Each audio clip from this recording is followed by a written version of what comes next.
جنہیں سعادت کی خوشبو آ جائے، سید آئے تو حضور مفتی عالمین کھڑے ہو جائیں۔ ایسے ہی ایک سید جو آپ کے صورت کے، وہ جب تشریف لے جاتے تھے تو بھی حضور مفتی عالمین کھڑے ہو جاتے تھے۔ وہ کون سید ہیں؟ وہ ہمارے مفتی سید طہور صاحب کے پردادا، سید بشیر صاحب کے دادا، سید عبد القادر، ذرا زور سے کہہ دو۔ وہ جگہ میں اہل سنت جب بریلی شریف جاتے اور حضور مفتی عالمین کو خبر ہوتی کہ سید عبد القادر آئے ہیں تو حضور مفتی عالمین پہلے ہی سے تعظیم کے لیے کھڑے نظر آتے تھے۔ یہ کون خاندان ہے جو یہاں آیا نہیں ہے؟ بہت سارے لوگ جو ہیں وہ آتے ہیں مگر یہاں وہ آئے نہیں ہیں۔ آنا اور ہے، بھیجا جانا اور ہے۔ غریب نواز بھی آئے نہیں ہیں، ذرا زور سے کہہ دو۔ خواجہ دانا بھی آئے نہیں ہیں۔ ہمارے جو ہے کلاریہ شریف میں سید سراج شاہ بابا رحمۃ اللہ تعالی علیہ وہ بھی آئے نہیں ہیں، وہ سب بھیجے گئے ہیں۔ اس لیے اعلیٰ حضرت فرماتے حرم و طیبہ و بغداد جدھر کیجئے نگاہ، جوت پڑتی ہے تیری، نور ہے چھنتا تیرا۔ سب پر جو ہے اللہ کے رسول صلی اللہ تعالی علیہ وسلم، یاد رکھیں کہ ساری دنیا میں روشنی جو پہنچتی ہے تو حضور تاج الشریعہ فرماتے ہیں یہاں بھی ان کی چلتی ہے، وہاں بھی ان کی چلتی ہے، مدینہ راجدھانی ہے، دونوں عالم پہ حکومت ہے۔ آج روشنی میں مل رہی ہے سب کو تو مدینے کے پاور ہاؤس سے مل رہی ہے۔ حضور کی نظر سب پہ ہے، حضور کی نظر سب پہ ہے، جہاں جیسی ضرورت ہو۔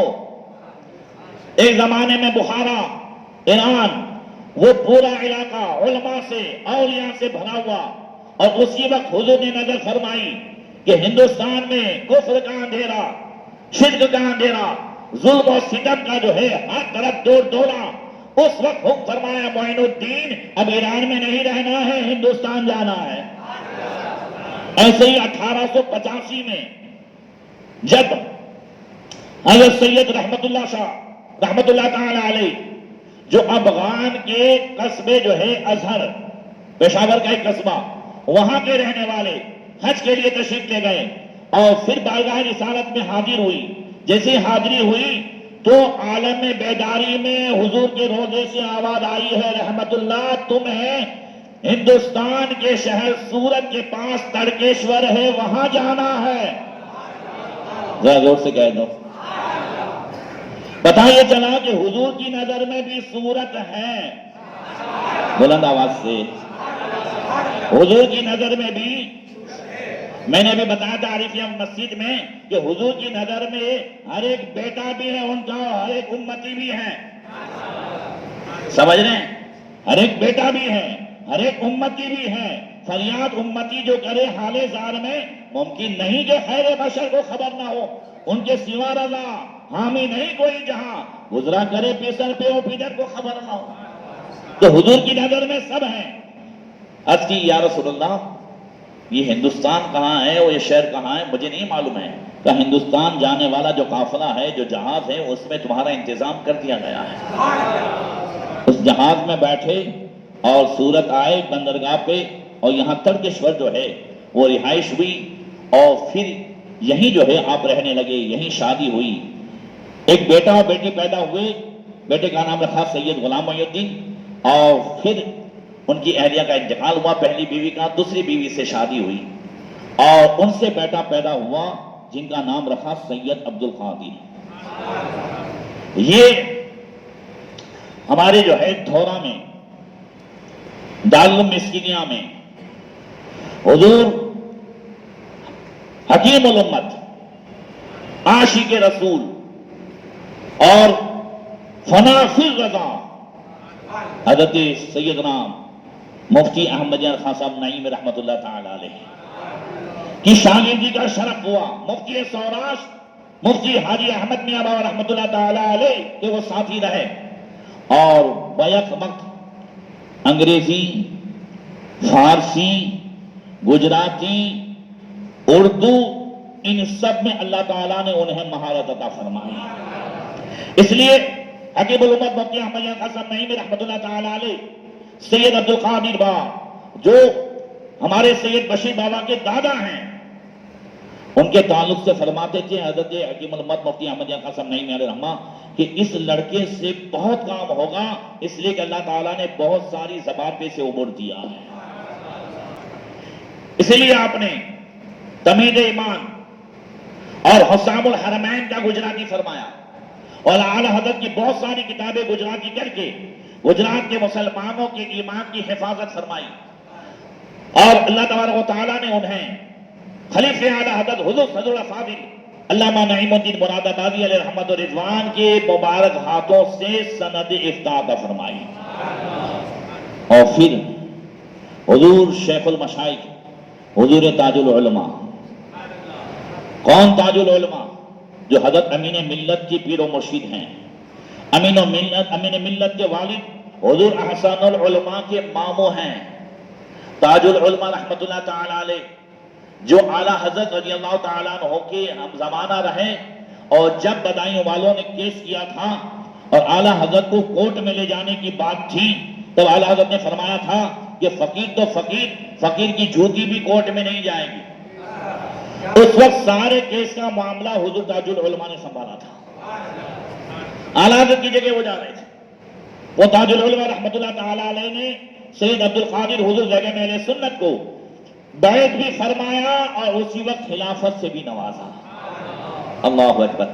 اور حضور جگہ میں اہل سنت سید عبدالقادر بابا نے یہاں سورت میں اور ارد گرد جگہ جگہ اہل سنت و جماعت کا وہ کام کیا، اور جہاں ضرورت پڑی 2 مرتبہ حضور شیخ اہل سنت اور حضور مجاہد ملت کو بلا کر یہاں مناظرے بھی ہوئے، اور خواجہ دانا کے آستانے پر بہت سارے علماء اہل سنت کی موجودگی میں حضور فرزند اعلیٰ حضرت، ذرا زور سے کہتا ہوں، اعلیٰ حضرت اسے اپنا روحانی بیٹا فرماتے تھے، وہ مظہر اعلیٰ حضرت مولانا حشمت علی خان صاحب کو یہ میں نے پہلی مرتبہ پڑھا کہ حضور شہر بشہر سنت کا خطاب آستان خواجہ دانا میں حضرت زگے میں اہل سنت نے عطا فرمایا ہے۔ علماء اہل سنت ان سب نے تائید فرمائی، اور یہاں سے وہ لقب ملا ہے خواجہ دانا کے آستانے سے شہر بشہر سنت، کہ وہ لقب اتنا مشہور ہوا کہ لوگ آپ کے نام کو نہیں جانتے ہیں،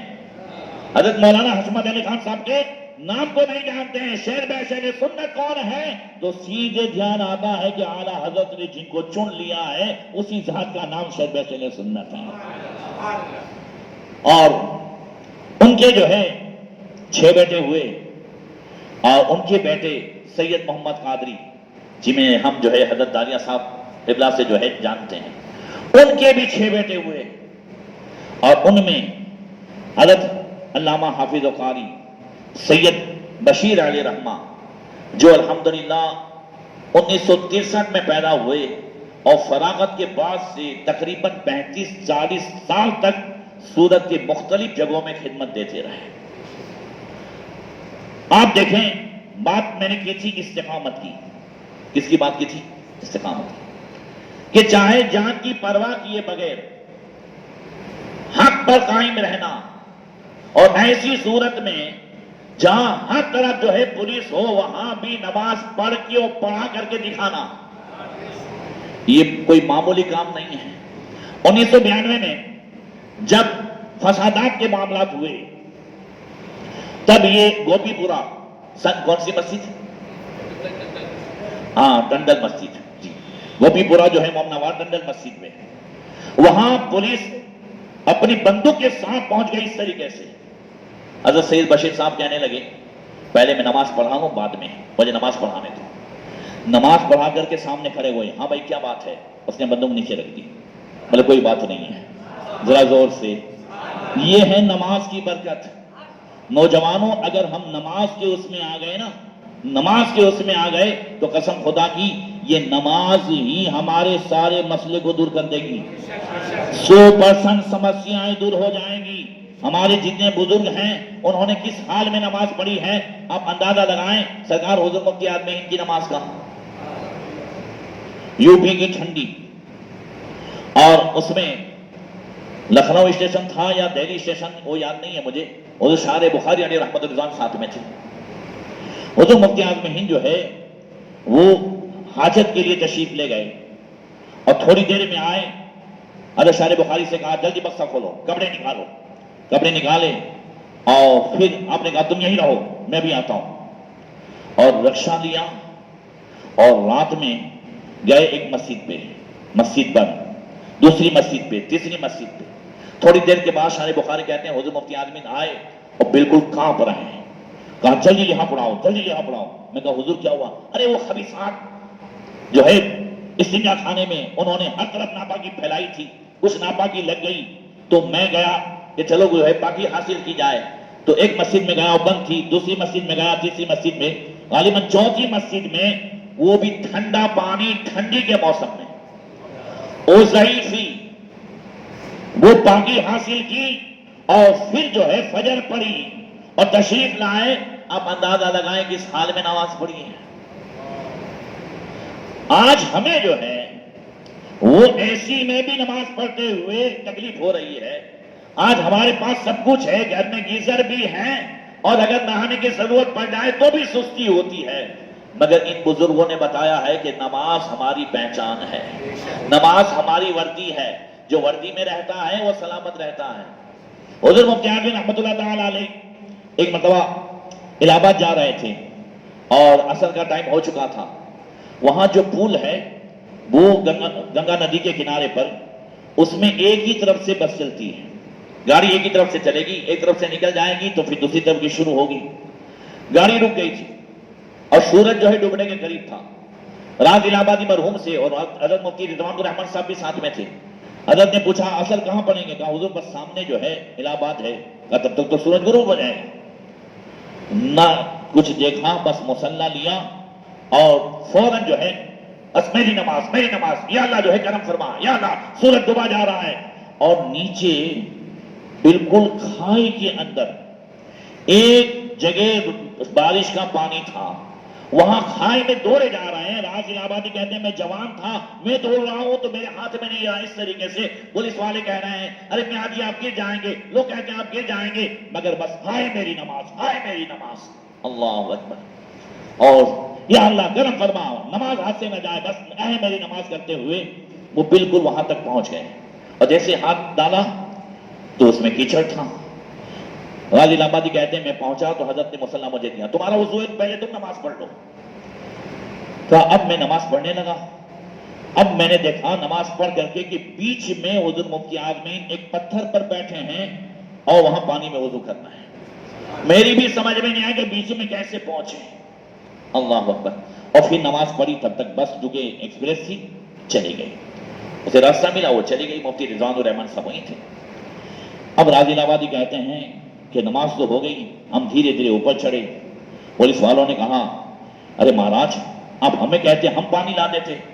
فرمایا ہر پانی سے وضو نہیں ہوتا ہے, ہر پانی سے وضو نہیں ہوتا ہے. اور اس کے بعد لوگ بھی جمع ہو گئے. پولیس والوں نے ایک بس رکائی. راز الہ آبادی کہتے ہیں مجھے میری فکر تھی کہ میرا جو ایک بکسا تھا وہ سارا سامان تو اوپر رکھا تھا, وہ میں نے نیچے رکھا تھا.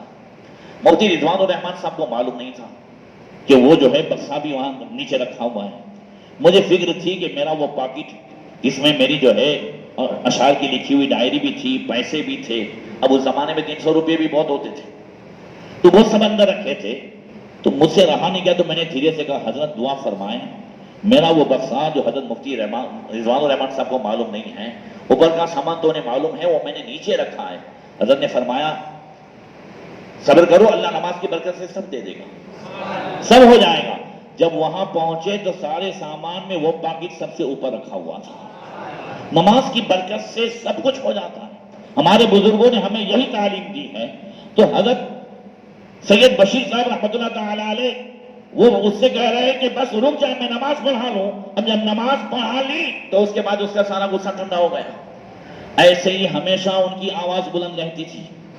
جس جگہ جو ہے مسئلہ رہتا تھا, 2006 میں سورت میں اب رسالت نام کی جو ہے وہ فلم ریلیز ہونے والی تھی, اور اس میں صحابہ کرام کی جو ہے فوٹو بنائی ہوئی تھی, تصویریں بنائی ہوئی تھی فرضی.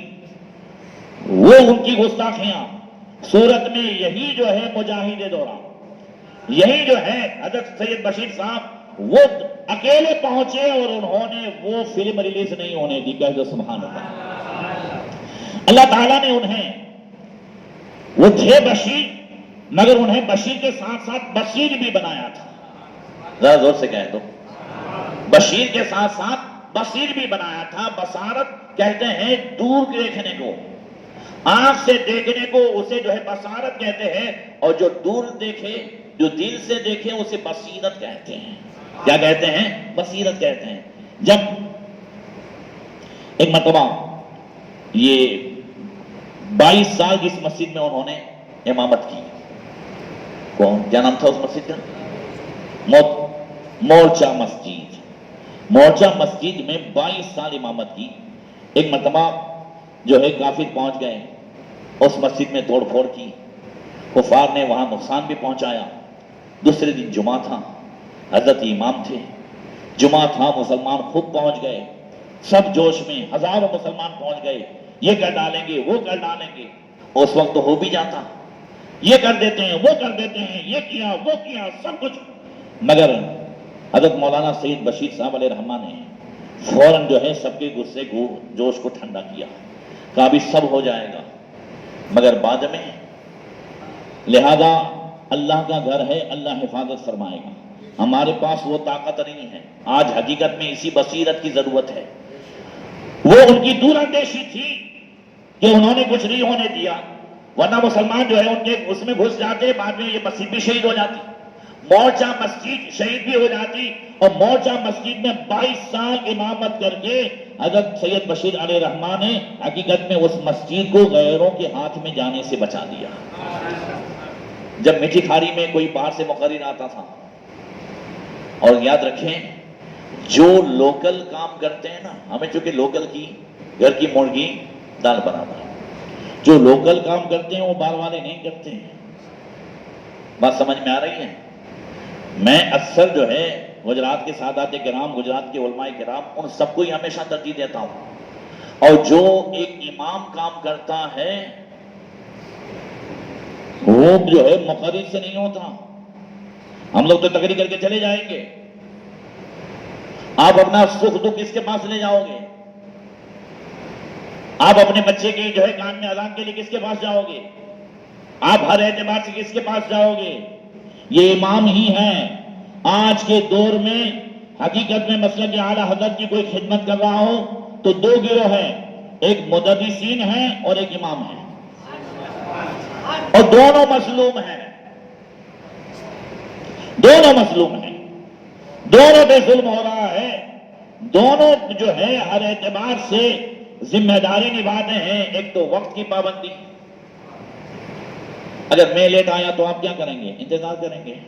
وہ امام صاحب 2 منٹ لیٹ آئے تو مقرر کا تو 1 بجے تک انتظار کیا جاتا ہے، پھر صاحب کا 3 بجے تک انتظار کیا جاتا ہے. ہر اعتبار سے ذمہ داری. آج آپ جانتے میں یہ کیوں بول رہا ہوں؟ مدرسین ائمہ کی قدر نہ کرنے کی وجہ سے آج مدرس مل نہیں رہے ہیں. 2 سال کے بعد مجھے ایک مدرس مشکل سے ملا بھی ناظرہ پڑھانے کے. ائمہ مدرس اب مل نہیں رہے ہیں، سب نے اپنے اپنے دھندے چالو کر دیے. لاک ڈاؤن کے بعد سب سے زیادہ اگر کوئی خراب حالت ہے تو پھر یہ مدرسوں کی اور مسجدوں کی. کئی مسجدیں خالی پڑی ہوئی ہیں، صحیح امام مل نہیں رہے ہیں جو قوم کے عقیدے کو سنبھالے، جو قوم کے وہ سنبھالے. صرف نماز پڑھا دینا ہی کمال نہیں ہے. امام جو ہوتا ہے وہ پیشوا ہوتا ہے. امام اس کے مقتدی کے ہر سکھ دکھ کا ساتھی ہوتا ہے، اور مقتدی کے جتنے عقائد ہیں، اعمال ہیں، ان تمام کی ذمہ داری امام کی ہوتی ہے. تو امام حقیقت میں مضبوط ہو. یہ حضرت سید جو ہے رحمت اللہ شاہ رحمت اللہ تعالی علیہ کی وہ فیملی ہے، یہ 5 پشتوں سے جن کی نسل میں عالم، حافظ و قاری مفتی نظر آ رہے ہیں. بولو صحیح ہے کہ نہیں ہے؟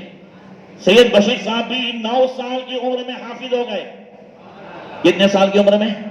9 سال کی عمر میں حافظ قرآن ہو گئے. اور جنہوں نے 35-40 سال تک تنہا تراویح سنائی ہے. آج اگر حضرت سید داریہ صاحب قبلہ کہیں پہنچ جاتے ہیں تو حفاظ کو پوچھئے. میں نے تو اپنے گاؤں میں رمضان میں مسجد میں جانا ہی چھوڑ دیا ہے، میں دوسری جگہ پڑھاتا ہوں. بھول سے کہیں چلے جاتے ہیں.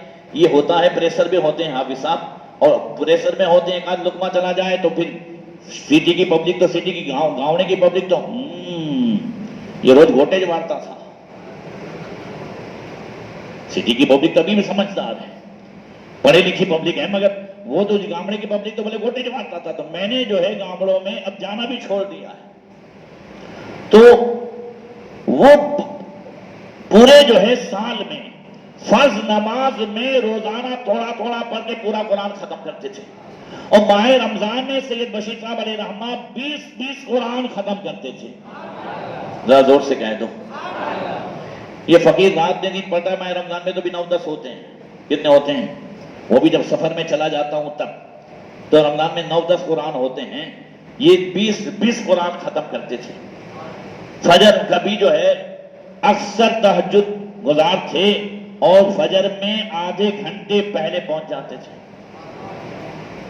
فجر کے بعد بھی اشراق تک پڑھنا، دلائل الخیرات پڑھنا، یہ سب وہ روحانی فیضان تھا کہ باہر کے آنے والے مقرر نے میٹھی کھاری میں حضور تاج الشریعہ کو مناظرے کا چیلنج کیا. اور آج کل مناظرے کا چیلنج کر کے منفی جو ہے باتوں سے مشہور ہونے کا یہ فیشن چلا ہے کہ بڑے کو کچھ کہہ دو، بڑے کے حوالے سے کچھ بول دو تاکہ ہم جو ہے مشہور ہو جائیں. سمجھ رہے ہیں؟ مگر حضرت سید بشیر صاحب نے اس نے چیلنج کیا تھا حضور تاج الشریعہ کو. تاج الشریعہ علیہ رحمہ اس وقت تھے دبئی میں. حضرت بشیر صاحب علیہ رحمہ نے فوراً جو ہے کہا کہ تاج الشریعہ اکابرین میں سے، اکابر سے مناظرہ بعد میں، پہلے ان کے غلاموں سے مناظرہ کر لے. پہلے ان کے غلاموں سے مناظرہ کر لے. وہ وہیں سے بھاگ گیا. یہ ہے استقامت. اگر بندہ اس پر قائم رہتا ہے تو اللہ تبارک و تعالی غیر سے اس کی مدد فرماتا ہے. ہم جس طرح ہو سکے ہم کریں، کم سے کم 5 ٹائم کی نماز کی جو استقامت رکھیں. آج دین پر چلنے کے لیے یاد رکھیں استقامت ہی سب سے بڑی کرامت ہے. ذرا زور سے کہہ دو. استقامت و فوق الکرامہ. پبلک کو عادت یہ ہو گئی ہے، ابھی پرسوں میں تقریر کر رہا تھا، اس دن مفتی عامرین کی استقامت کے حوالے سے بات کر رہا تھا. حرام کوئی ایک بندہ سبحان اللہ تو بولے. میں نے کہا مجھے معلوم ہے، تمہیں کیا پتا چلے استقامت کسے کہتے ہیں اور لوگوں کے سامنے دین کی باتیں کیسے کرنی ہیں. مگر لوگوں کی جو ایک عادت ہو گئی ہے.